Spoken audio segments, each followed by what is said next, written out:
All right, today we've got a story that is just so inspiring. It's about how a couple took a passion they'd had their entire lives and turned it into an amazing business, long after most people would have just, kicked back and relaxed. Let's get into it.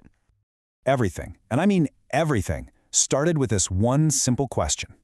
Picture this. Richard is standing with his wife Elaine in their greenhouse, just surrounded by these incredible plants they've cared for years. And he just asks, if not now, when?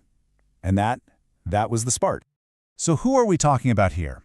Meet Elaine and Richard. These two had put in the work, 40 years of careers, raising a family, being smart with their money. But for them, retirement wasn't the finish line. Nope, it was the starting line for the one dream they'd always wanted to build for themselves. And you gotta understand, this wasn't just some random idea they cooked up. Their passion had been growing for decades. Their backyard was literally a little slice of paradise. They even had a small stand at the local market that sold out every single time. So they already had proof that people wanted what they were growing. The potential was undeniable. And here's where they hit that first classic roadblock. They go to a traditional bank, excited, ready to get a small loan to turn this successful hobby into a real-deal nursery, and the banks kind of balked. On paper, a retired couple on a fixed income just didn't fit the mold of a typical borrower. So what do you do then? Well, they realized they needed to learn the lender's secret code. See, there's this framework called the 5 C's of credit, and it's pretty much what every lender uses to figure out if you're a good risk. For Elaine and Richard, cracking this code was the absolute key to making their dream happen. And here they are, the big 5: character, capacity, capital, collateral, and conditions. Now, that might sound a little, corporate and intimidating, but here's the cool part of their story. It turns out their entire life had prepared them to ace every single one of these.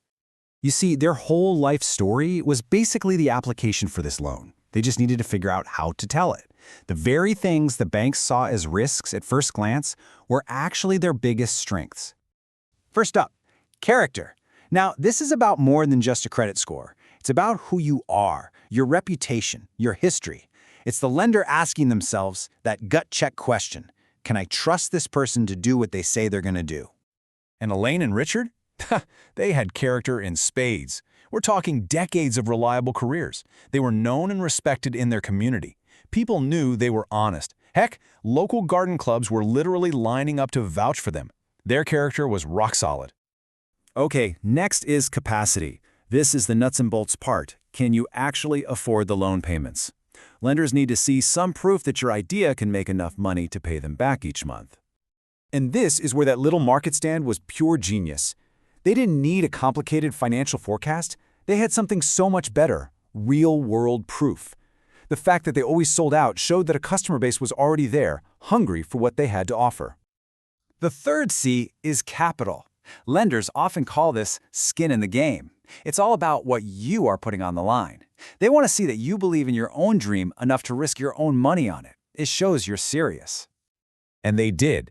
$15,000, they took that money right out of their own retirement savings to invest in the business. That's a huge statement. It told the lender, we are all in. We believe in this 100%.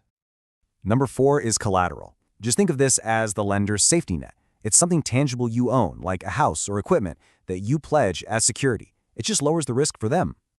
And once again, their life's work had them covered. They owned their home free and clear.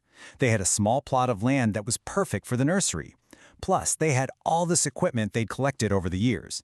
This wasn't just an idea on paper, it was built on a solid, tangible foundation. And finally, we have conditions. This last C is all about the big picture. The lender basically takes a step back and asks, does this business make sense in the world, right here and right now? For Willow and Bloom, the conditions were, well, perfect. You had this huge movement towards sustainable, local gardening. People wanted to grow their own food. The grow your own trend was just taking off. The market wasn't just ready, it was practically waiting for them.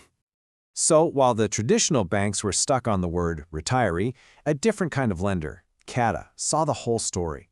They looked past the spreadsheet and saw the real value: a lifetime of integrity, a proven customer base, and solid real-world assets. And that's when they got the yes. CADDA approved them for a $30,000 SBA microloan. It was exactly what they needed to get bigger greenhouses, stock up on inventory, and officially open the doors to Willow and Bloom. The code was cracked. So, what happened after they got the loan? This is where the story gets really, really good.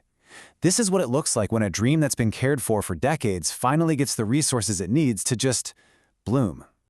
In less than a year, Willow and Bloom became the place to be for locals on the weekend. Elaine started teaching workshops to new gardeners. Richard was in the greenhouses sharing stories with customers. And that loan? Yeah, every single payment was right on time. They didn't just build a business, they built a legacy. What Elaine and Richard really proved is that all the things you build over a lifetime, your reputation, your skills, your home, they're incredibly valuable assets. They showed everyone that retirement doesn't have to be about winding down. It can be a time for planting something brand new.